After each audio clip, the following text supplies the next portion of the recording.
അവന്റെ ഭാര്യമാരെ മുഴുവനും ജീവിതത്തിൽ ഒരേപോലെ സ്നേഹിച്ചു നബി മുഹമ്മദ് മുസ്തഫ. കാരണം എനിക്ക് രണ്ടാമത് എന്റെ ഹൃദയത്തിൽ ഏറ്റവും ഇഷ്ടം എന്റെ ഭാര്യമാരോടാണ്. അവരുടെ കൂടെ ഓട്ട മത്സരം നടത്തുമായിരുന്നു. മദീനയിൽ ഇപ്പോഴുമുണ്ട് ഒരു പള്ളി, മസ്ജിദ് സബക്. ആ പള്ളിയുടെ പേര് മസ്ജിദ് സബക് എന്നാണ്. ഇപ്പോഴും മദീനയിൽ പോയാൽ ആ പള്ളി കാണാം. ആ പള്ളിയുടെ പേര് മസ്ജിദ് സബക്. ഓട്ട മത്സരം നടന്ന പള്ളി ഇപ്പോഴും മദീനയിൽ പോയി കാണണം. ഇപ്പോഴും ആ പള്ളിയുണ്ട്. അതിന്റെ മുറ്റത്താണ് ആയിഷ ബീവിയും അല്ലാഹുവിന്റെ റസൂലും തമ്മിൽ ഓടിയത്. ആദ്യം ഓടിയപ്പോ ഹബീബായ നബി സല്ലല്ലാഹു അലൈഹി വസല്ലം ഹബീബായ ആയിഷ ബീവി റളിയല്ലാഹു തആല അൻഹ വിജയിച്ചു. അല്ലാഹുവിന്റെ റസൂൽ തോറ്റുപോയി. പിന്നീട് ആയിഷ ബീവി പറയാ കുറച്ച് കാലം കഴിഞ്ഞു. എത്ര രസമാണ് ഇത് കേൾക്കാൻ. കല്യാണം കഴിഞ്ഞ ആദ്യ നാളില് ഞങ്ങൾ തമ്മിൽ ഓട്ട മത്സരം നടത്തി. ഞാൻ ജയിച്ചു, അല്ലാഹുവിന്റെ റസൂല് തോറ്റു. കല്യാണമൊക്കെ കഴിഞ്ഞു കുറെ നാളായി. എന്റെ ശരീരത്തിൽ അല്പം ഇറച്ചി കൂടിയപ്പോ ആയിഷ ബീവി പറയാണ്, എന്റെ ശരീരത്തിൽ കുറച്ച് ഇറച്ചി കൂടി എന്ന് പറഞ്ഞാല് കല്യാണമൊക്കെ കഴിഞ്ഞപ്പോ പെണ്ണുങ്ങൾ സാധാരണ വണ്ണം വെക്കാറുണ്ട്. അതുപോലെ എന്റെ കൗമാരത്തിന്റെ സ്ഥൂലപ്രകൃതി കഴിഞ്ഞിട്ട് ഞാനൊരൽപ്പം എന്റെ കൗമാരത്തിന്റെ സ്ഥൂലപ്രകൃതിക്ക് ശേഷം എന്റെ ശരീരത്തിന് തടി വെച്ചപ്പോ ഹബീബായ നബി തങ്ങൾ ഒരു ദിവസം പറഞ്ഞു, ആയിഷ ഇന്നൊരിക്കൽ കൂടി ഓടാം ആയിഷ.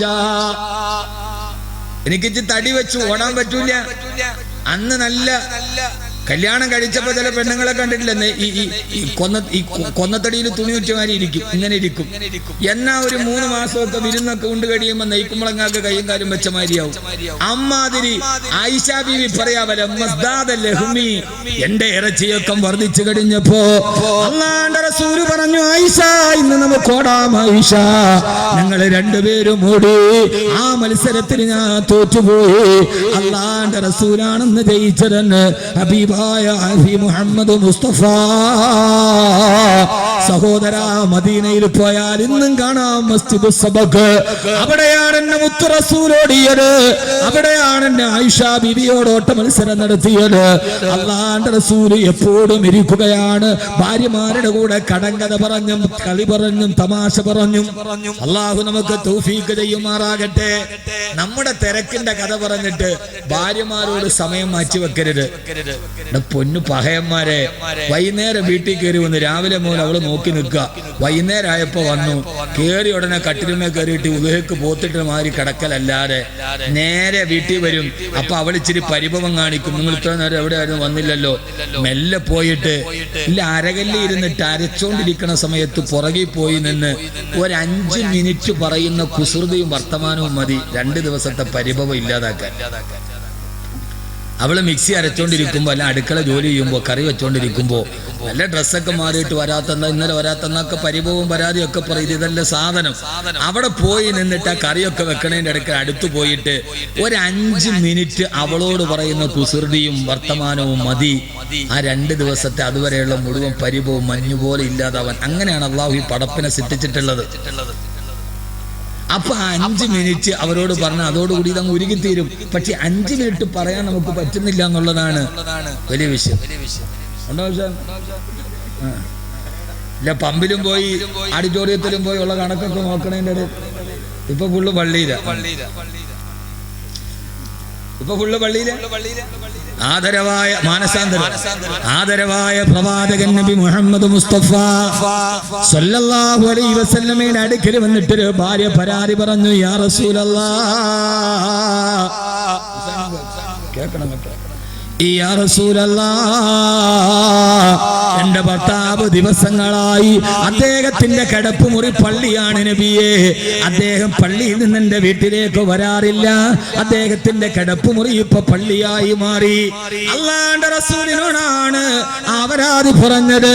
ഹബീബായ നബി തങ്ങൾ ആ സഹാബി വിളിച്ചിട്ട് പറഞ്ഞു, ഹബീബായ നബി തങ്ങൾ പറഞ്ഞു, നിന്നോട് പള്ളിയിൽ കിടന്നുറങ്ങാനല്ല ദീൻ പഠിപ്പിച്ചത്, നിന്റെ ഭാര്യയുടെ അവകാശങ്ങളെ സംരക്ഷിക്കണേ എന്ന് നബി മുഹമ്മദ് മുസ്തഫ. അങ്ങനെ എല്ലാ ദിവസവും പള്ളിയിൽ കിടക്കലും ഇസ്ലാമല്ല. ഇതാണ് ഇസ്ലാമിന്റെ സൗന്ദര്യം. ഇതാണ് ഇസ്ലാമിന്റെ സൗന്ദര്യം.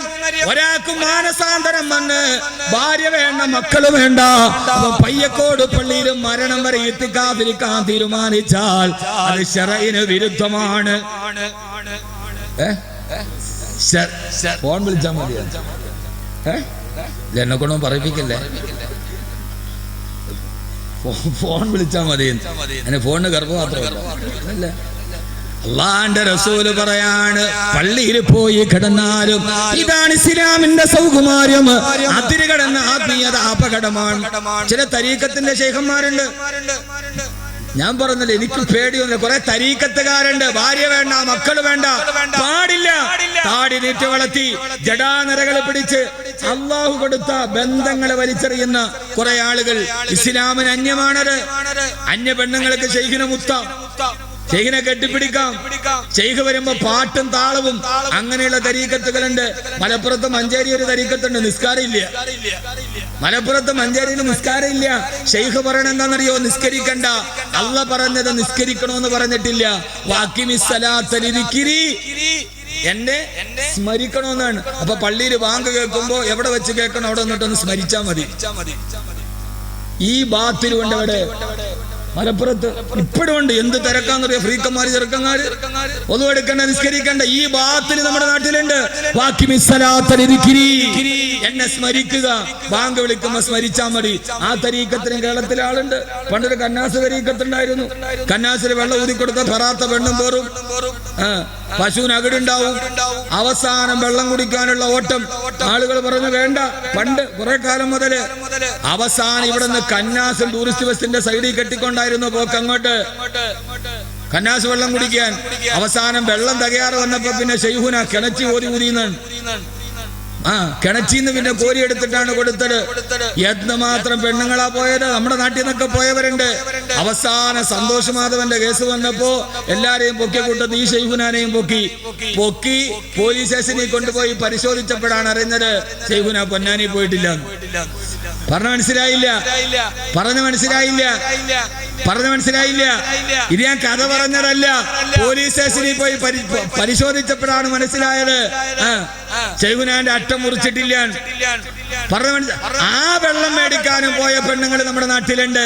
അന്ധവിശ്വാസങ്ങൾ, അനാചാരങ്ങൾ, ശാസ്ത്രബോധം തൊട്ടുതീണ്ടിയിട്ടില്ലാത്ത മതശാസനകൾ, അതിന്റെ പുറകെ പോകുന്നവരോട് ഞാൻ പറയാൻ, അള്ളാഹുവിന്റെ റസൂൽ പറഞ്ഞത് സൗന്ദര്യമാണ്. ഭാര്യയെയും മക്കളെയും വിട്ടിട്ട് നീ പള്ളിയിൽ പോയി കിടന്നാൽ അള്ളാഹുവിന്റെ അടുക്കൽ നിനക്കത് സ്വീകാര്യമല്ല. ഒരു സഹാബി പറഞ്ഞ, നബിയെ എല്ലാ ദിവസവും ഞാൻ നോമ്പ് പിടിക്കാൻ പറ്റില്ല, എന്റെ ഭാര്യയുടെ അടുക്കലോട്ട് പോകണം. അവളുടെ വായിലേക്ക് നീ വെച്ചു കൊടുക്കുന്ന ഭക്ഷണത്തിന് പോലും അള്ളാന്റെ അടുക്കൽ പ്രതിഫലമുണ്ട്. അവൾക്ക് നീ വെള്ളം കോരി കൊടുക്കണേ, അവളോട് നീ വർത്തമാനം പറയണേ. 14 രാവിലെ പൗർണമി തിങ്കൾക്കല ആകാശത്തിന്റെ നീനാകാശത്തിന്റെ നിശബ്ദതയിൽ പുഞ്ചിരി പൊഴിച്ചു നിന്ന ഒരു ചന്ദ്രാങ്കിത അർദ്ധരാത്രിയിൽ തന്റെ ഭാര്യയുടെ ആയിഷ ബീവിയുടെ മടിയിലെ തലവെച്ച് കിടന്നു ഹബീബായ നബി മുഹമ്മദ് മുസ്തഫ. എന്നിട്ട് കടങ്കഥ ചോദിച്ച ആയിഷ ബീവിയുടെ മടിയിൽ തലവെച്ച് കിടക്കുകയാണ്. ആയിഷ ബീവി ചോദിച്ച, അല്ലാഹുവിന്റെ റസൂലേ, ആകാശത്ത് എത്ര നക്ഷത്രങ്ങളുണ്ടെന്ന് എണ്ണി പറയോ നബിയേ? ഇതാണ് നബി.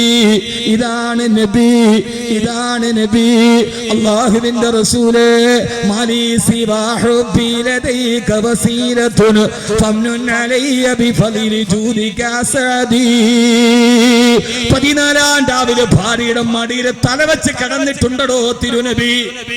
ആയിഷ ബീവി ചോദിച്ചു, നബിയെ ആകാശത്ത് എത്ര നക്ഷത്രങ്ങളുണ്ടെന്ന് പറയോ നബിയെ? അല്ലാഹുവിന്റെ റസൂൽ പറഞ്ഞു, ആയിഷ നിനക്കറിയില്ലല്ലോ ആയിഷ, അതിനെ എണ്ണി തിട്ടപ്പെടുത്താൻ കഴിയില്ല. ആ സമയത്ത് മഹദിയായ ആയിഷ റളിയല്ലാഹു അൻഹ ചോദിച്ചു, നബിയെ, ആകാശത്ത് കാണുന്ന നക്ഷത്രത്തിന്റെ എണ്ണത്തിന്റെ അളവിന് തുല്യമായി സൽക്കർമ്മം ചെയ്ത ആരെങ്കിലും അങ്ങയുടെ സഹാബത്തിലുണ്ടോ തിരുദൂതരെ? ആയിഷ ബി ചോദിച്ചു, നബിയെ നിങ്ങൾ ശ്രദ്ധിക്കണുണ്ടോ അത് ഉറങ്ങാണോ? എന്നാ നിർത്തിയാക്കാം.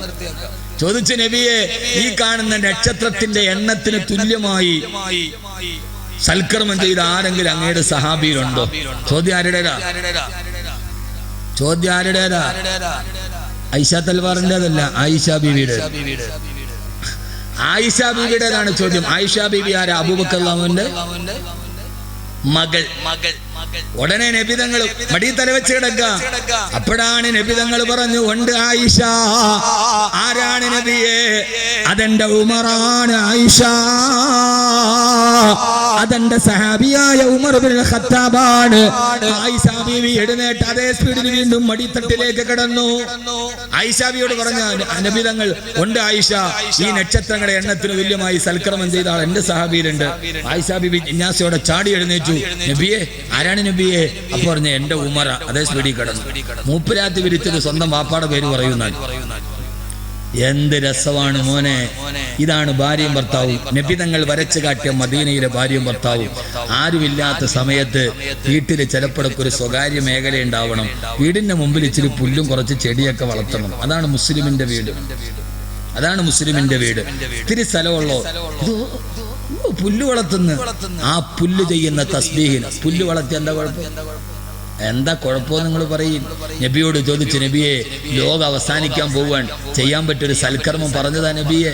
അപ്പൊ പറഞ്ഞു, നിന്റെ കയ്യിൽ ഒരു ചെടി ഉണ്ടെങ്കിൽ അത് കൊണ്ടുപോയി നട്ടുവെക്കും. ഒരു പുല്ല് നടുക, അതിന് വെള്ളം ഒഴിക്കുക, കൃഷി നടുക, വെള്ളം ഒഴിക്കുക, പയറ് പറിക്കുക. നീ ഒരു പയറ് നട്ടു, അതിന്റെ പയർമണി കാക്ക വന്ന് കൊത്തിപ്പോയി, നിനക്കൊരു സദക്കയുടെ പ്രതിഫലമുണ്ടെന്ന് പറഞ്ഞ നബിയാണ് മുഹമ്മദ് നബി. വാഴയുടെ പഴം വവ്വാല് കൊത്തി, നിനക്കൊരു സദക്കയുടെ പ്രതിഫലമുണ്ട് കർഷക, ഒരു സദക്കയുടെ പ്രതിഫലമുണ്ട്. ഇത് പറഞ്ഞ ഹദീസ് നബി മുഹമ്മദ് മുസ്തഫ. നമുക്കെല്ലായിടത്തും വിമർശനമാണ്, പാടില്ല. രണ്ട് ചെടി നട്ടു ഫ്രണ്ടിൽ, മുസ്ലിമെ നിനക്കത് ഇബാദത്താണ്, അതിന്റെ പുറകെ നിൽക്കാതിരുന്നാ മതി. അത് ഇബാദത്താണ്. രാവിലെ ഇത്തിരി വെള്ളം ഒഴിക്കുക. അള്ളാഹു തൗഫീക്ക് ചെയ്യട്ടെ. ആ പുൽപ്പറമ്പിൽ ഒരു ഇത്തിരി സ്ഥലം ഉണ്ടാവണം. മക്കളൊക്കെ കിടന്നുറങ്ങി, എല്ലാവരും ഒക്കെ ഉറങ്ങി, ഭാര്യയും ഭർത്താവും പോയാൽ അല്പനേരം അവിടെ പോയിരുന്നു കുറച്ച് വർത്താനൊക്കെ പറയണം, കുറച്ച് കാര്യങ്ങളൊക്കെ അവർക്ക് സ്വകാര്യമായിട്ട് പറയണം. ഉള്ളവരാ ഇതുവരെ കെട്ടിയില്ലേ? എന്നാ പിന്നെ 25-ാം തീയതി ആവട്ടെ. അല്ല, പെണ്ണൊത്താ പിന്നെ മാപ്പിളല്ലോ. അല്ല, ഇതുവരെ കെട്ടിയില്ല. ഇതെന്ത് സന്തൂർ വെച്ചാൽ വിളിക്കണം, പ്രായം തോന്നുന്നില്ല. അള്ളാഹു തൗഫീക്ക് നൽകട്ടെ, എത്രയും പെട്ടെന്ന് നടക്കട്ടെ. ഇനിയിപ്പോ ഇതിൽ കൂടുതൽ പരസ്യത. ആ പുൽത്തകടിയിലേക്ക് അവര് കുറച്ചു നേരം ഭാര്യയും ഭർത്താവും സ്പെൻഡ് ചെയ്യണം. ജീവിതത്തിന്റെ തിരക്കിന്റെ ഇടയിൽ പരമാവധി അവർ തമ്മിൽ ആശയസംവാദം ഉണ്ടാവും. ആ പുൽത്തകടിയുടെ ഒരു ഭാഗത്ത്, അല്ലെങ്കിൽ വീടിന്റെ മുറ്റത്തിന്റെ ഒരു ഭാഗത്ത്, ഒന്നുമില്ല, ഒരു കൊച്ചു വീട്, അതിന്റെ സിറ്റ് ഔട്ടിൽ ഭാര്യയും ഭർത്താവും തമ്മിൽ രാത്രി അല്പനേരം അവിടെ ഇരിക്കട്ടെ. പക്ഷെ ആ സമയത്ത് ഈ അമ്മായിയമ്മ എന്ന് പറഞ്ഞ സാധനം മതിൽക്കെട്ടിന് കൊടുക്കണം, ഇങ്ങനെ നോക്കരുത്. അത് അവരുടെ സമയമാണ്. അതിന്റെ അപ്പുറത്തേക്ക് ഇതാണ് പ്രശ്നം. ആ ഒരു അവസ്ഥ ഉണ്ടാവാൻ പാടില്ല. അത് അവരുടെ സമയമാണ്.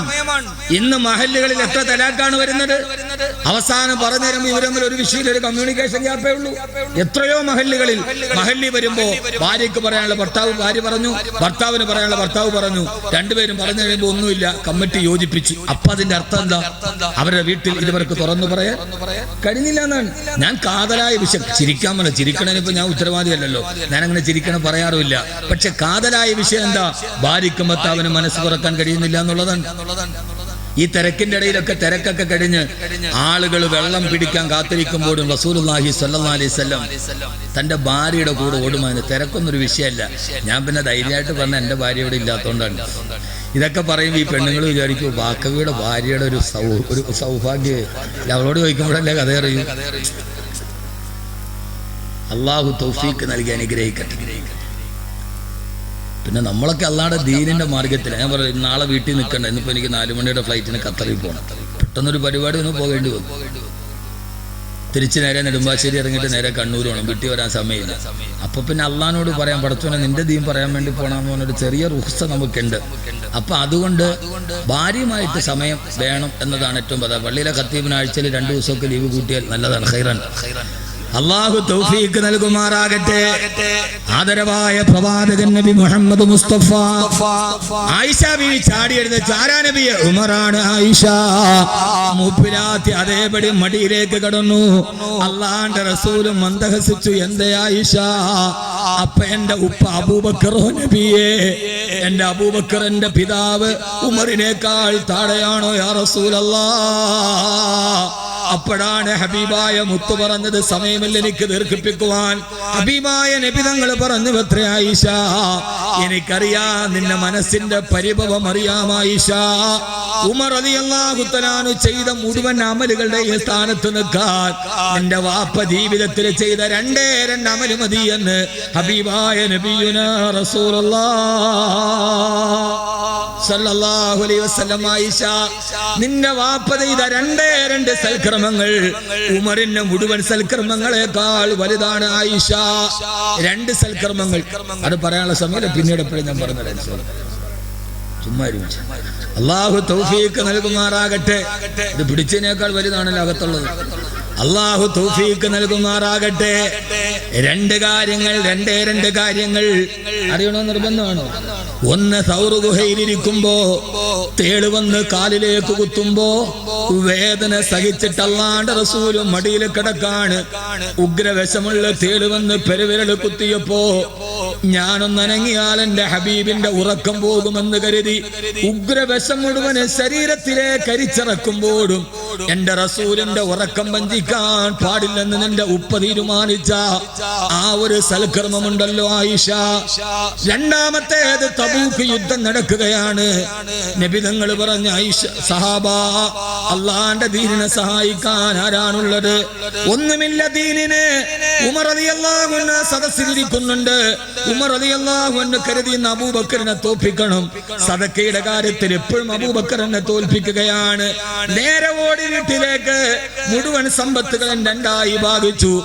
പകുതി സമ്പത്ത് എടുത്തുകൊണ്ട് അല്ലാഹുവിന്റെ റസൂലിന്റെ അടുക്കൽ വന്നിട്ട് പറഞ്ഞു, നബിയെ, ഉമറിന്റെ സമ്പത്ത് 2ആയി ഭാഗിച്ച് ഒരു പകുതി ഞാൻ ദീനിന് തന്നു യാ റസൂലല്ലാഹ്. ഉമറേ, നിന്റെ കുടുംബത്തിന് എന്തുണ്ട് ബാക്കി? മറ്റേ പകുതി എന്റെ കുടുംബത്തിനുണ്ട് നബിയെ. ഉമർ റളിയല്ലാഹു അൻഹു പറയാണ്, ഞാൻ മുത്ത് നബിയുടെ ചാരത്തിരുന്നു. അബൂബക്കർ വീട്ടിലേക്ക് പോയിട്ടുണ്ട്.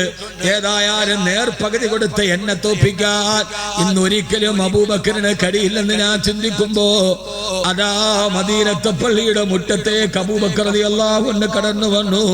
തലയിലൊരു പായയുണ്ട്, കച്ചത്തിലൊരു തോൽപാത്രമുണ്ട്. ഇത് രണ്ടും എന്റെ റസൂലുള്ളാഹിയുടെ മുമ്പിൽ കൊണ്ടുവന്നിട്ട് പറഞ്ഞു, നബിയെ, യാ റസൂലല്ലാഹ്, എന്റെ വീട്ടിലുള്ള മുഴുവൻ സാധനങ്ങൾ ഞാനിതാ ദീനിന് തരുന്നു നബിയെ. ഉമർ റളിയല്ലാഹു അൻഹു പറഞ്ഞു, ഞാൻ കരഞ്ഞുപോയി. കിടക്കുന്ന ഈത്തപ്പനമരത്തിന്റെ ഓലയുള്ള പായും വെള്ളം കോരുന്ന പാത്രവും കൊണ്ടുവന്ന് മുത്തുനബിയുടെ മുറ്റത്തിട്ടു. അബൂബക്കറേ, നിന്റെ കുടുംബത്തിന് എന്താണ് ബാക്കിയുള്ളത്? എന്റെ കുടുംബത്തിന് ബാക്കി 2 സ്വത്ത് ഞാൻ ബാക്കി വെച്ചിട്ടുണ്ട് നബിയെ. എന്താണ് അബൂബക്കറേ? അല്ലാഹു വ റസൂലുഹു. എന്റെ കുടുംബത്തിന് അല്ലാഹും അവന്റെ റസൂലുമുണ്ട് നബിയെ. ഇതിന് പകരം വെക്കാൻ പിന്നെ അവന് ഉമറിന് ചെയ്യാൻ കഴിഞ്ഞിട്ടില്ലെന്ന് സദഖ റസൂലുള്ളാഹ് സല്ലല്ലാഹു അലൈഹി വസല്ലമ. അല്ലാഹു നമുക്ക് തൗഫീഖ് നൽകുമാറാകട്ടെ. അല്ലാഹു തൗഫീഖ് നൽകട്ടെ. ഞാൻ ആ ജീവിതത്തിന് വിരാമമിടുകയാണ്. അല്ലാഹു തൗഫീഖ് നൽകട്ടെ. ആയിഷ ബീവി ഹദീസ് റിവായത്ത് ചെയ്യാറുണ്ട്. ആയിഷ ബീവി പറഞ്ഞു, എന്നാ ഇവര് തമ്മിൽ പിണങ്ങാറുണ്ട്, എന്നാ ഇവര് തമ്മിൽ വഴക്കും കൂടും. ആയിഷ ബീവി അല്ലാഹുവിന്റെ റസൂൽ തമ്മിൽ വഴക്കും കൂടി. ഒരു ദിവസം വഴക്കുകൂടി. രണ്ടുപേരും പിണക്കമായി. ഇണക്കം ഉണ്ടെങ്കിൽ പിണക്കുണ്ടാവും. പിണക്കം കഴിഞ്ഞുള്ള ഇണക്കത്തിന് ഇത്തിരി സുഖവും കൂടും. ഇണക്കമുണ്ടെങ്കിൽ പിണക്കുണ്ടാവും. പിണക്കം കഴിഞ്ഞുള്ള ഇണക്കത്തിന് ഇത്തിരി സുഖവും രസവും കൂടും. രണ്ടുപേരും പിണങ്ങി. ചുരുക്കി പറയാം, പെട്ടെന്ന് നമുക്ക് ഇൻഷാല്ലാ പിരിയാ. ചുരുക്കി പറയാൻ അവസാനം അബൂബക്കർ റളിയല്ലാഹു അൻഹു അബൂബക്കർ മധ്യസ്ഥനായിട്ട് വന്നു. മധ്യസ്ഥം വരേണ്ട രീതിയിൽ അള്ളാഹുവിന്റെ റസൂൽ ആയിഷ ബീവി തമ്മിൽ ഉടക്കി പിണങ്ങി. റസൂലുള്ളാഹിയുടെ കാര്യം പറഞ്ഞ നല്ല ഭാഷയിലൊക്കെ പറഞ്ഞു. പിണങ്ങി, രണ്ടുപേരും പിണങ്ങി. അബൂബക്കർ റളിയല്ലാഹു അൻഹു മധ്യസ്ഥനായി വന്നു.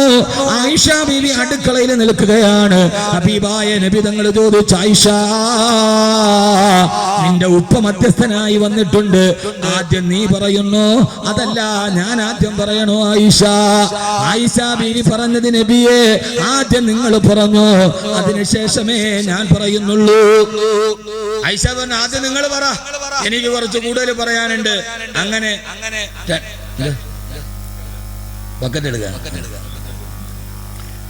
ആരെങ്കിലും പോകുമോ? ഇപ്പോ ഇല്ല. ദുആ ചെയ്യാൻ ആരെങ്കിലും പോവോ? ഇപ്പൊ തീർത്താക്കാൻ 15 മിനിറ്റ് പറയാൻ പറ്റിയതൊന്നും പറയാൻ പറ്റില്ല. എന്നാലും ഇൻഷാ അല്ലാഹ് നമുക്ക് അവസാനം ഒന്ന് ഒന്നിച്ച് ദുആ ചെയ്യാൻ. റബീഉൽ അവ്വലാണ്. അല്ലാഹു സ്വീകരിക്കട്ടെ, അല്ലാഹു സ്വീകരിക്കുമാറാകട്ടെ. ആയിഷ ബി പറഞ്ഞ, ആദ്യം നിങ്ങൾ പറ, പിന്നെ ഞാൻ കുറച്ചങ്ങോട്ട് പറയാനുണ്ട്. എന്നിട്ട് പറഞ്ഞു, നബിയേ യാഖൂലു ഇല്ലൽ ഹഖാ, അങ്ങുള്ളതേ പറയാവൂ, ഇല്ലാത്തത് പറയല്ല നബിയേ. എന്നെ കുറിച്ച് പറയുമ്പോ ഇല്ലാത്തത് കൈന്നിട്ട് പറയരുത്, ഉള്ളതേ പറയാവൂ നബിയേ. ഇത് കേട്ട അബൂബക്കർ റളിയല്ലാഹു തആല കൈയെടുത്തിട്ട് ആയിഷ ബിവിയുടെ പെടലിക്കാന്നിടിച്ചു. ആയിഷ, നീ എന്ത് വർത്താനമാണ് പറഞ്ഞത്? അവയഖൂലു ഇല്ലൽ ഹഖാ, അല്ലാഹുവിന്റെ റസൂൽ ഹക്കല്ലാതെ വല്ലതും പറയുമോ? ആയിഷ ബീവി പൊട്ടിക്കരഞ്ഞു. വാപ്പാടെ കയ്യിൽ നിന്ന് അടിയും കിട്ടി, ഭർത്താവിന്റെ കയ്യിൽ തോറ്റും പോയി. ഇത് കേട്ട ആയിഷ ബീവി പൊട്ടിക്കരവേ. അല്ലാഹുവിന്റെ റസൂൽ തന്റെ പ്രിയപ്പെട്ട ഭാര്യയുമായി പിണക്കത്തിലാണ്. ആയിഷ എന്ന ഭാര്യ കരഞ്ഞപ്പോ ഓടിച്ചെന്ന് ആയിഷ ബീവിയെ പിടിച്ച് തന്റെ നെഞ്ചോട് ചേർത്ത് പിടിച്ചിട്ട് കവിളിലെ കണ്ണുനീര് തുടച്ചു മാറ്റിയിട്ട് ഹബീബായ മുത്തുചോദിച്ച അബൂബക്കറെ, മധ്യസ്ഥത പറയാനല്ലേ നിന്നെ വിളിച്ചത്? എന്റെ ഭാര്യ അടിക്കാ നിന്നോട് ആര് പറഞ്ഞു? അബൂബക്കറെ സല്ലല്ലാഹു അലാ മുഹമ്മദ്. തോൽപ്പിക്കാനല്ല, ജയിക്കാനല്ല. സ്വന്തം ഭാര്യയുടെ കണ്ണുനീര് കണ്ടപ്പോ കൽബലിഞ്ഞു പോയ കാലത്തിന്റെ മുത്തേ നബി മുഹമ്മദ് മുസ്തഫ. അബൂബക്കർ റളിയല്ലാഹു അൻഹു വെളിയിലായി. രണ്ടുപേരുടെയും പിണക്കം മാറി. ജീവിതത്തിലെ ഏറ്റവും വലിയ സൗഭാഗ്യത്തിന്റെ കുസുമം പോലെ, വേർപെടലുകളുടെ വിശ്വസ്തത പോലെ. ഇപ്പൊ നിങ്ങൾ ചിന്തിക്കുന്നുണ്ടാവും, 9 ഭാര്യമാരുണ്ടായിട്ടും ആയിഷ ബീവിയോട് മാത്രം ഈ പ്രത്യേകത കാണിച്ചത് എന്തിനാ? ചിന്തിക്കാറില്ലേ? അത് ആയിഷ ബീവി ചെറുപ്പക്കാരി ആയതുകൊണ്ടല്ല. ആയിഷ ബീവി ജീവിതത്തിൽ പ്രസവിച്ചിട്ടില്ല. ഒരൊറ്റ മക്കളെ പോലും ആയിഷ ബീവിക്കില്ല. ബാക്കിയുള്ള ഭാര്യമാർക്ക് കഥ പറഞ്ഞിരിക്കാൻ മക്കളുണ്ട്. ഉമ്മു സലമയ്ക്ക് സൽമ എന്ന് പറയുന്ന മകളുണ്ട്. പക്ഷെ ആയിഷ പ്രസവിച്ചിട്ടില്ല. അവൾക്ക് ഞാനല്ലാതെ മറ്റൊരാളില്ല. അതുകൊണ്ടാണ് ആയിഷ ബീവിയുടെ കൂടെ മക്കളില്ലാത്ത ദുഃഖമറിയിക്കാതെ എനിക്കൊന്ന് കഥ പറയാൻ, എനിക്കൊന്ന് താലോലിക്കാൻ ആരുമില്ലല്ലോ നബിയേ എന്ന് പരിഭവം പറയാൻ അവസരം കൊടുക്കാതെ ആയിഷ ബീവിയോട് പ്രത്യേക സമയം കണ്ടെത്തിയത് മക്കളില്ലാത്തത് കൊണ്ടാണ്. ചുരുക്കട്ടെ, ഞാൻ അവസാനം അല്ലാഹുവിന്റെ റസൂൽ രോഗബാധിതനായി, എഴുന്നേറ്റ് നടക്കാൻ കഴിയാതായി. ഭാര്യമാരോട് പറഞ്ഞു, എനിക്കിങ്ങനെ നടക്കാൻ കഴിയുന്നില്ല. അങ്ങേക്ക് എവിടെ പോണം നബിയേ? എനിക്കെന്നെ ആയിഷയുടെ വീട്ടിൽ പോകണം. എന്റെ ആയിഷ മരിക്കുന്ന നമ്മളുടെ ചാരത്ത് കിടന്നാവണം. ആയിഷ റളിയല്ലാഹു അൻഹയുടെ മടിയിൽ തലവെച്ച് കിടന്നു. വാതിലിൽ മുട്ടുകേട്ടു. ഇന്നലെ നബിദിനത്തിന് തന്നെയാണ് മുത്തു റസൂലിന്റെ വഫാത്ത് നടന്നത്. ആരാണെന്ന് നോക്കു ഫാത്തിമ, മമ്പിൽ ബാബിയ ഫാത്തിമ, ആരാണെന്ന് നോക്കുമോളെ. വാതിൽ തുറന്നിട്ട് പൊട്ടിക്കരഞ്ഞു മോള് പറഞ്ഞു, ഉപ്പാ അത് അസ്രായീലാണ്, അങ്ങയുടെ റൂഹ് പിടിക്കാൻ വന്നതാണ്. പൊന്നുമോള് ചാരത്തിരുന്നു. ചുരുക്കി പറയട്ടെ, അസ്രായീൽ അലൈഹിസ്സലാത്തു വസ്സലാം പെരുവരലിൽ നിന്ന് റൂഹ് പിടിക്കാൻ തുടങ്ങുന്ന നേരം ബഹുമാനപ്പെട്ട അബ്ദുറഹ്മാൻ അബ്ദുറഹ്മാൻ ഇബ്നു ഔഫ് റളിയല്ലാഹു അൻഹു കാണാൻ വന്നു. ഇബ്നു ഔഫിന്റെ കയ്യിൽ ഒരു മിസ്വാക്ക് ഇരിക്കുന്നുണ്ട്, പല്ല് തേക്കുന്ന മിസ്വാക്ക്. അല്ലാഹുവിന്റെ റസൂൽ അതിലേക്ക് സൂക്ഷിച്ചു നോക്കി. ആയിഷ ബീവിക്ക് മനസ്സിലായി, ഹബീബായ നബി തങ്ങൾക്ക് മരിക്കുന്നതിന് മുമ്പ് പല്ല് തേക്കാൻ ആഗ്രഹമുണ്ട്. ഒരു മിസ്വാക്കിന്റെ കമ്പെടുത്തിട്ട് മുത്ത് റസൂലിന്റെ കയ്യിൽ കൊടുത്തു. കൈ പൊക്കാൻ കഴിയുന്നില്ല, പനി ബാധിച്ചിട്ട് മരണവെപ്രാളത്തിലാ, കൈ തളർന്ന് കിടക്കുന്നു, പൊന്തുന്നില്ല. ആയിഷ ബീവി അറാക്കുന്ന വൃക്ഷത്തിന്റെ കമ്പെടുത്ത് വായിൽ വെച്ച് കടിച്ച് ചവച്ച് മൃദുലമാക്കി തന്റെ ഭർത്താവിന്റെ വലത്തെ കവിളിലേക്ക് തന്റെ ഇടത്തെ കൈപ്പത്തി ചേർത്ത് വെച്ച് ആ മുഖം തന്റെ പള്ളയിലേക്ക് ചേർത്ത് വെച്ചിട്ട് കൊച്ചുകുട്ടികൾക്ക് ഉമ്മ പല്ല് തേച്ച് കൊടുക്കുന്നത് പോലെ മരണസമയത്ത് ആയിഷ ബീവി തന്റെ പള്ളയിലേക്ക് ചേർത്ത് വെച്ച മുത്ത് റസൂലിന്റെ പല്ലിങ്ങനെ തേച്ചു കൊടുത്തു. തേച്ചു കൊടുത്തു കഴിഞ്ഞപ്പോ അസ്റായീൽ വന്നു. അസ്റായീൽ അലൈഹിസ്സലാത്തു വസ്സലാം പെരുവിരലിൽ നിന്ന് റൂഹ് പിടിച്ച് അരക്കെട്ടിന്റെ ഭാഗത്തെത്തിയപ്പോ വളർത്തു മകനായ സയ്യിദ് ബിൻ ഹാരിസയുടെ മകൻ ഉസാമത്ത് ബിൻ സയ്യിദ് റളിയല്ലാഹു അൻഹു അല്ലാഹുവിന്റെ റസൂലിന്റെ രോഗവിവരം അറിയാൻ വാദക്കൽ വന്ന് എത്തി നോക്കി. പൊന്നുമോനായ വളർത്തുമോനായ ഉസാമയുടെ മുഖം കണ്ടപ്പോ ആയിഷ ബീവി പറയാ, അല്ലാഹുവിന്റെ റസൂൽ ഇങ്ങനെ കൈവക്കാൻ തുടങ്ങി. പല്ല് തേക്കാൻ അനങ്ങാത്ത കൈ ഇങ്ങനെ പൊന്തുകയാണ്. എന്താണെന്നറിയാ, ഞാൻ നോക്കിയപ്പോ ഹബീബായ നബി തങ്ങൾ മെല്ലെ മെല്ലെ കൈ പൊന്തിച്ചിട്ട് വാദക്കൽ നിൽക്കുന്ന ഉസാമയുടെ നേരെ ഇങ്ങനെ കൈ ചേർത്ത് കാണിച്ചു. എന്തെന്നറിയോ, ഉസാമ, മരണത്തിന്റെ വേദന മുഹമ്മദിന് സഹിക്കാൻ കഴിയുന്നില്ല. ഉസാമ, മുഹമ്മദിന് വേണ്ടി ഒന്ന് ദുആ ചെയ്യണേ ഉസാമ. മുഹമ്മദിന് വേണ്ടി സല്ലല്ലാഹു അലൈഹി വസല്ലം മരണസമയത്ത് മറ്റൊരാളോട് ദുആ ചെയ്യാൻ നബി തങ്ങൾ പറഞ്ഞ വേദനയാണ് സഹോദര, മരണവേദന. മരണവേദന, മരണവേദന, മരണവേദന ഭയാനകമാണ്. 3 കെട്ട് കെട്ടുന്നതിന് മുമ്പുള്ള മരണവേദന. കെട്ടി കെട്ടി 3 കെട്ടും മുറുക്കി കെട്ടി 6 കാല് കട്ടിയില് നിന്നെയും കെട്ടി ലാ ഇലാഹ ഇല്ലല്ലാഹ് എന്ന് ഉറക്കെ ചൊല്ലി ഭാര്യ മക്കളോട് പോലും വിടയും ചൊല്ലി പള്ളിക്കാട്ടിലേക്കാണ് യാത്ര, പരലോകത്തേക്കുള്ള യാത്ര, തിരക്കൊന്നുമില്ലാത്ത യാത്ര, തിരികെ വരാത്തൊരു യാത്ര.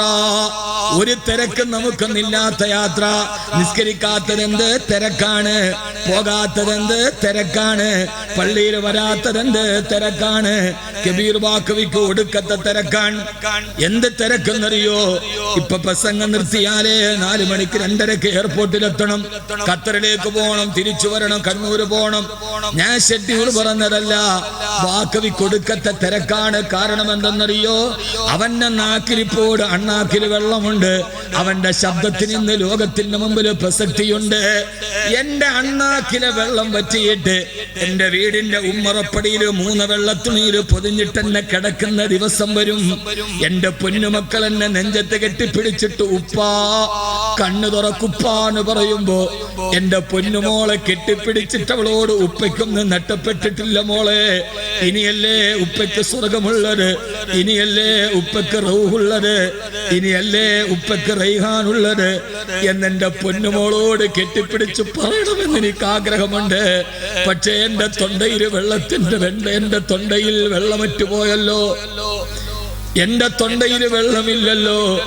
കരിന്തിരി പോലെ കത്തിയമരാൻ നമ്മൾ കരിന്തിരികൾ, നമ്മൾ കരിയിലകൾ, നമ്മൾക്ക് ദാഹമില്ല. എല്ലാവരും ഇവിടെ നിന്ന് തിരിച്ചു പോകണം. ഫസലുദ്ദീൻ സാഹിബിന്റെ വീട്ടിൽ അദ്ദേഹത്തിന്റെ ഭാര്യ മരിച്ചെന്നറിഞ്ഞ് ഞാനെന്ന് തൃശ്ശൂരാണ്. സമതനോട് വിളിച്ച് വിവരം പറയുമ്പോ അദ്ദേഹത്തിന് ഫോണിൽ വിളിച്ചു. പൊട്ടിക്കരഞ്ഞുകൊണ്ട് അദ്ദേഹം മറുഭാഗത്ത് നിൽക്കുമ്പോ അദ്ദേഹത്തോട് ഞാൻ പറഞ്ഞത്, മരണം സ്വാഭാവികമാണ്, ഇന്ന് വിട്ടിട്ട് മറ്റൊരാള് മണ്ണറയിലേക്ക് പോകേണ്ടതാണ്. ചിന്തിക്ക് സഹോദരങ്ങളെ, ലൗകാനത്തി ദുനിയാ തദൂമൂലി വാഹിദി ലകാന റസൂലുള്ളാഹി ഫീഹാ മുഖല്ലദാ. തന്റെ പ്രിയപ്പെട്ട ഭാര്യ കിടന്നുറങ്ങുന്ന 6 അടി മണ്ണിന്റെ അപ്പുറത്തൊരു വിളിപ്പാടകര ഭാര്യ കിടക്കുന്നുണ്ട്. പ്രിയപ്പെട്ട ഫസ്റുദ്ദീൻ ഹാദി ഇവിടെ ഇരിക്കുമ്പോ ഞാനൊന്ന് ചോദിക്കട്ടെ, മരണം ആർക്കെങ്കിലും മാറുമായിരുന്നെങ്കിൽ ലൗകാനത്തി ദുനിയാ ബകാഉൽ ലിസാകിനി ലകാന റസൂലുള്ളാഹി ഫീഹാ മുഖല്ലദാ. അസ്രായീൽ അല്ലാഹുവിന്റെ റസൂലിന്റെ വീട്ടിൽ പോലും കേറിയിട്ടുണ്ടെങ്കിൽ പിന്നെ എന്റെ വീട്ടിൽ വരാതിരിക്കുമോ? നിന്റെ വീട്ടിൽ വരാതിരിക്കുമോ? മുത്തു റസൂലിന്റെ അടുക്കൽ വന്നില്ലേ?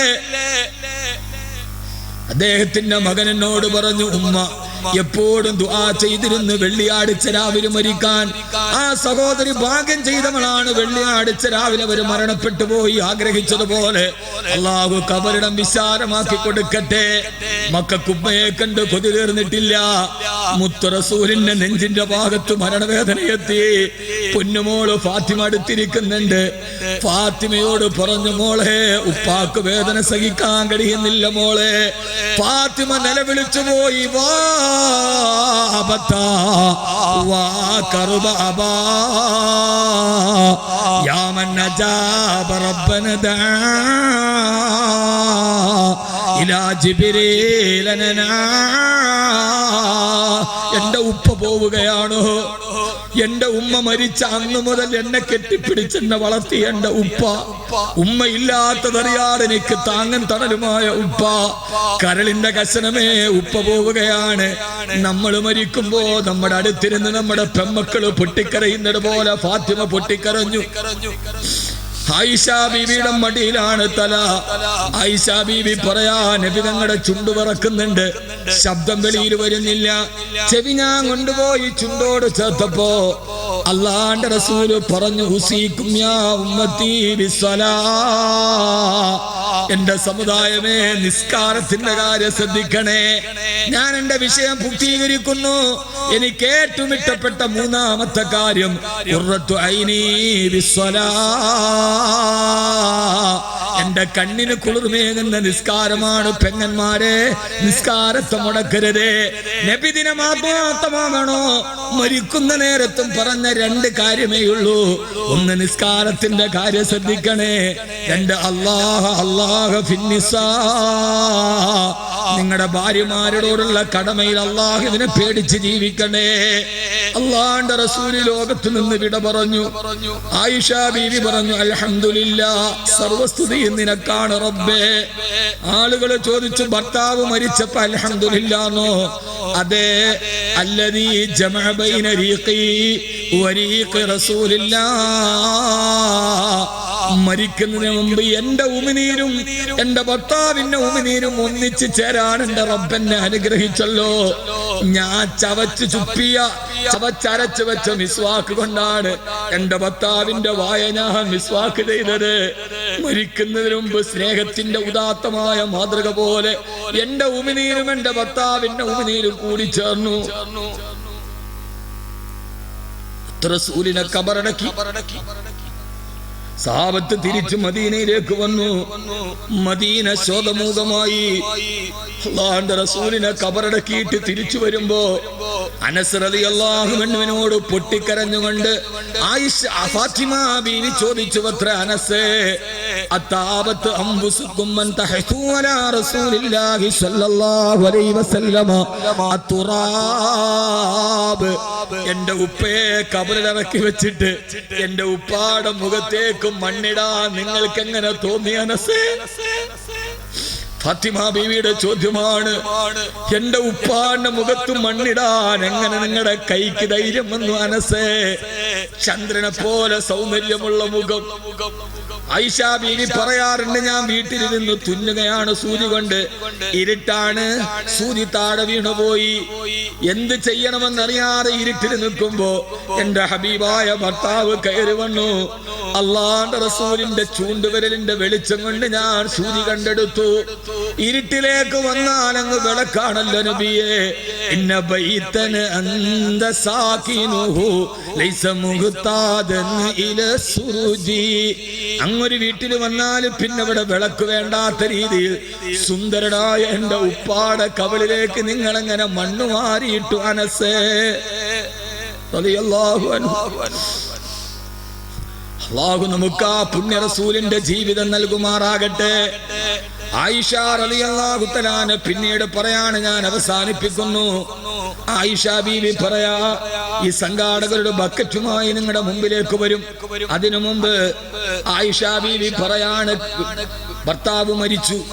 കൂട്ടുകാരികളോട് പറയുമ്പോ പറയാണ്, മരിക്കുന്ന നേരത്തെ എന്റെ മടിയിൽ തലവെച്ച് കിടന്നിട്ടും എന്റെ ഭർത്താവിന്റെ മുഖം ഞാൻ കണ്ടിട്ടില്ല. പെണ്ണുങ്ങൾ ചോദിച്ചെന്താ പറയുന്നത്? മടിയിൽ തലവെച്ച് പള്ളയിലോട്ട് ചേർത്ത് പല്ല് തേച്ച് കൊടുത്തിട്ടും മരിക്കുന്ന സമയത്ത് മുഖം കണ്ടില്ലെന്നോ? ആയിഷ ബീവി പറഞ്ഞ മറുപടി, അതേ, മുഖം കണ്ടിട്ടില്ല. എന്റെ ഹബീബായ ഭർത്താവ് മരിക്കുന്ന നേരത്ത് വീട്ടില് വിളക്ക് കത്തിക്കാനുള്ള എണ്ണയില്ലാത്തത് കൊണ്ട് വീട്ടില് കൂരിട്ടായിരുന്നു.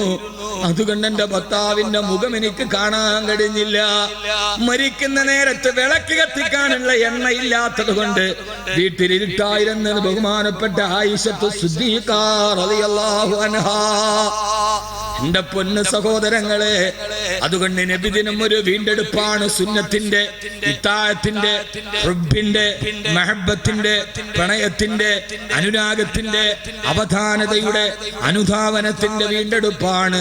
അല്ലാഹു തൗഫീഖ് നൽകട്ടെ. ആരും എഴുന്നേക്കരുത്, നമുക്ക് ദുആയിലേക്ക് കടക്കാം. അല്ലാഹു തൗഫീഖ് നൽകട്ടെ. ഈ വരുന്ന 25-ാം തീയതി ഒരു പാവപ്പെട്ട ഒരു പെൺകുട്ടിയുടെ കല്യാണമാണ്.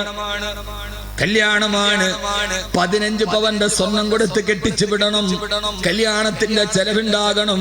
ഹബീബായ നബി മുഹമ്മദ് മുസ്തഫ സല്ലല്ലാഹു അലൈഹി വസല്ലമ മരിക്കില്ല സഹോദരിമാരെ. ആരുമില്ലാത്ത 6 അടി മണ്ണിൽ മനന്ന് കിടക്കുമ്പോ ആകെ ഈ പയ്യക്കോട് പള്ളിയുടെ പറമ്പിൽ വന്ന് കിടക്കേണ്ടതാണ്. അള്ളാഹു നമ്മളെ കാക്കട്ടെ. ഫസ്ലുദ്ദീൻ സാഹിബ് അദ്ദേഹത്തിന്റെ ഭാര്യയുടെ 2 പവന്റെ സ്വർണം, ധരിച്ചിരുന്ന സ്വർണം ആ സദസ്സിലേക്ക് സദക്ക നൽകിയിട്ടുണ്ട്. അള്ളാഹുരുടെ കബറിടം അള്ളാഹു വിശാലമാക്കട്ടെ. ഒന്നാലോചിച്ചു നോക്ക് പെങ്ങളെ, വെളിപ്പാടകരം മണ്ണിന്റെ അടിയിലവരെ കിടക്കുന്നുണ്ട്. മണ്ണിന്റെ തൊട്ടുമുകളിൽ ഭർത്താവും മക്കളുമുണ്ട്. ഇന്നലെ വരെ എന്റെ കൂടെ കിടന്നെന്റെ ഭാര്യയുടെ അവസ്ഥ എന്താണ്? നാളെ മരിച്ചാൽ എന്റെ അവസ്ഥ എന്താണ്? എനിക്കറിയില്ലല്ലോ. കബറിൽ സ്വർഗത്തിന്റെ വിരിപ്പ് വിരിക്കപ്പെട്ടോ? സ്വർഗത്തിന്റെ ഭക്ഷണം ആനന്ദിക്കപ്പെട്ടോ? അല്ലാഹുവേ, ആ സദക്കയുടെ പ്രതിഫലം കൊണ്ട് അവരുടെ കബറിടം നീ വിശാലമാക്കണേ അല്ലാ. സ്വർഗപ്പൂന്തോപ്പാക്കണേ അല്ലാ.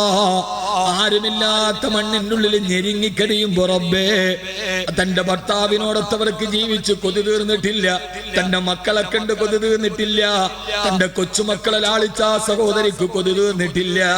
അല്ലാഹുവേ, നാളെ അവര് വരുമ്പോ സ്വർഗത്തിന്റെ കവാടത്തിൽ അവരെയും കാത്തിരുന്ന് കൈപിടിച്ച് കാലാകാലത്തെ സ്വർഗത്തിന്റെ ജീവിതം നീ അവർക്ക് നൽകണേ അല്ലാ. ഇൻഷാ അല്ലാഹ് 25-ാം തീയതി കല്യാണമാണ്. ഒരു പവന്റെ സ്വർണ്ണമാ പാവപ്പെട്ട പെൺകുട്ടിക്ക് വേണ്ടി ഈ റബീഉൽ അവ്വലിന്റെ രാത്രിയിൽ ഓരോരുത്തരെ കൊണ്ട് ചെയ്യാൻ കഴിയുന്നവർ ഇൻഷാ അല്ലാഹ് ആ കല്യാണത്തിന് വേണ്ടി 1 പവന്റെ സ്വർണ്ണത്തിന്റെ വില താഴോട്ടാണ്. അള്ളാഹുടെ പ്രതിഫലത്തിന്റെ നില മേപ്പോട്ടാണ്. അള്ളാഹു തൗഫീഖ് നൽകട്ടെ. ആരെങ്കിലും സന്തോഷത്തോടെ ഇൻഷാ അല്ലാഹ് 1 പവന്റെ സ്വർണം ആ കല്യാണത്തിന് വേണ്ടി കൊടുത്തേക്കാമെന്ന് സന്തോഷത്തോടെ വാഗ്ദാനം ചെയ്യാൻ കഴിയുന്നവരെന്ന് കൈവക്കിയിട്ട് പറഞ്ഞാൽ മതി. ഇൻഷാ അല്ലാഹ് ആ ഒരു കല്യാണത്തിന് വേണ്ടി ഞാൻ കൊടുത്തേക്കാം എന്റെ കുടുംബത്തിന്റെ വകയായി. സഹോദരിമാർ, ഒരു സ്വർണ്ണാഭരണം നിന്നെ പോലെ ആഗ്രഹങ്ങളുള്ള പെൺകുട്ടിക്ക് വേണ്ടി, ആഗ്രഹങ്ങളേറെയുള്ള പെൺകുട്ടിക്ക് വേണ്ടി അള്ളാഹു സ്വീകരിക്കുമാറാകട്ടെ. ഇൻഷാ അല്ലാഹ് സഫേദ് 1 പവൻ അല്ലാഹുവേ സ്വീകരിക്കണേ അല്ലാ. അദ്ദേഹത്തിന്റെ ജീവിതത്തിൽ ഐശ്വര്യം നൽകണേ അല്ലാ. ഇത്രയും നേരം ഇരുന്നവരാരും എഴുന്നേക്കത് 10 മിനിറ്റ് കൊണ്ട് സദസ്സ് കഴിയും. അല്ലാഹുവേ, അദ്ദേഹത്തിന്റെ മക്കളെ നീ സാലിഹീങ്ങളാക്കണേ തമ്പുരാനെ, സൽസ്വഭാവികളാക്കണേ അല്ലാഹുവേ. ഈ സദക്കയുടെ ബറക്കത്ത് കൊണ്ട് കീറി മുറിക്കപ്പെടുന്ന രോഗത്തിൽ നിന്ന് നീ കാക്കണേ അല്ലാ. പടച്ചവനെ, മക്കളെ വഴിതെറ്റിക്കാതെ ഹാഫിളീങ്ങളാക്കി ആലിമീങ്ങളാക്കി കൊടുക്കണേ തമ്പുരാനെ. നാളെ ഈ 6 അടി മണ്ണിൽ കിടക്കുമ്പോ ഖബറിൽ വെളിച്ചം നൽകുന്ന സദക്കയായി നീ കബൂലാക്കണേ അല്ലാ.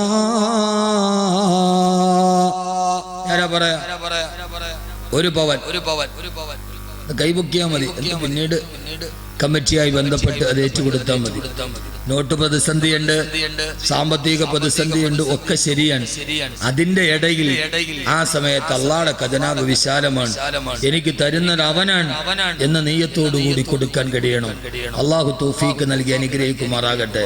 സഹോദരിമാരാരെങ്കിലും അതിനകത്ത് ഒരു സ്വർണ്ണാഭരണം, ഒരു മോതിരോ ഒരു വളയോ ഒരു കമ്മലോ ആ ഒരു പാവപ്പെട്ട കുട്ടിയുടെ കല്യാണത്തിന് വേണ്ടി അൽഹംദുലില്ലാഹ് എല്ലാ സദസ്സിലും ദുആ ചെയ്യാൻ അള്ളാഹുവിന്റെ തൗഫീഖ് കൊണ്ട് ഞാൻ ധാരാളം സദസ്സിൽ വാള് പറയുന്നുണ്ട്. എത്രയോ ആളുകൾ എന്നെ കാണാൻ വരുന്നുണ്ട്. ക്യാൻസർ മാറിയവരുണ്ട്, മാരകമായ ക്യാൻസർ, കുട്ടികളില്ലാത്തവർ. അൽഹംദുലില്ലാഹ് എല്ലാവരും ഈ സദസ്സിൽ വരുന്ന ദുആയ്ക്ക് വേണ്ടിയാണ്. അള്ളാഹു സ്വീകരിക്കുമാറാകട്ടെ. സഹോദരിമാർ ഓരോ പവൻ ചെയ്യാൻ പറ്റുന്നവർ, അരപ്പവൻ കൊടുക്കാൻ കഴിയുന്നവർ, സഹോദരങ്ങളും ഒരു പവൻ അരപ്പവൻ വെച്ച് കൊടുക്കാൻ കഴിയുന്നവർ അള്ളാഹു സ്വീകരിക്കുമാറാകട്ടെ. അള്ളാഹു തൗഫീഖ്. ഒരു സഹോദരൻ 2 പവന്റെ സ്വർണ്ണം, ഗുരു തക്ബീർ, 5 പവനായി 15 പവൻ, ഒരു 10 പവനും കൂടെ ഉണ്ടാവണം. അള്ളാഹു സ്വീകരിക്കട്ടെ. ഇവിടെ നിന്ന് ഉണ്ടാകും എനിക്ക് ഉറപ്പാണ്. അള്ളാഹുവേ സ്വീകരിക്കണേ അല്ലാ. ആ സഹോദരനേത് ആഗ്രഹത്തോടെ പറഞ്ഞു, നീ കബൂലാക്കണേ അല്ലാ. പടച്ചവനെ അദ്ദേഹത്തിന്റെ ജീവിതത്തിൽ നീ ബറക്കത്ത് നൽകണേ അല്ലാ, ഐശ്വര്യം നൽകണേ തമ്പുരാനെ. ഏത് ആഗ്രഹത്തോടെ പറഞ്ഞു അത് നീ നടപ്പാക്കി കൊടുക്കണേ അല്ലാ. അദ്ദേഹത്തിന്റെ മക്കളെ നീ സാലിഹീങ്ങളാക്കണേ തമ്പുരാനെ, ആലിമീങ്ങളാക്കണേ അല്ലാഹുവേ. അവസാനം വഴി തെറ്റാതെ വളർത്തി കൊടുക്കണേ അല്ലാ. എന്തെങ്കിലും വഴികേടിലായാൽ നീ അവരെ കൈപിടിച്ചു തിരിച്ചു കൊടുക്കണേ അല്ലാ. സയ്യിദുനാ മുഹമ്മദിൻ വആലിഹി വസഹ്ബിഹി അജ്മഈൻ. 6ാമത്തെ പവൻ 5 പവനായി. 2 സഹോദരിമാർ അരപ്പവൻ വീതം. മാഷാ അല്ലാഹ്. ശരീഫ ബീവി. ഇപ്പൊ ആണുങ്ങളുടെ കയ്യിൽ കാശില്ല, നിങ്ങളുടെ കയ്യിൽ സ്വർണ്ണമുണ്ട്. എപ്പോഴും ആണുങ്ങളാണ്, ഇപ്പൊ നിങ്ങളാണ് അരപ്പവൻ കാപ്പ ഒരു പവൻ വെച്ച് ഓരോ പെണ്ണുങ്ങൾ പറയും. ആണുങ്ങളോട് പറഞ്ഞില്ല, അവിടെ ആകെ ഇപ്പൊ പൈസ ഇല്ല. മാത്രമല്ല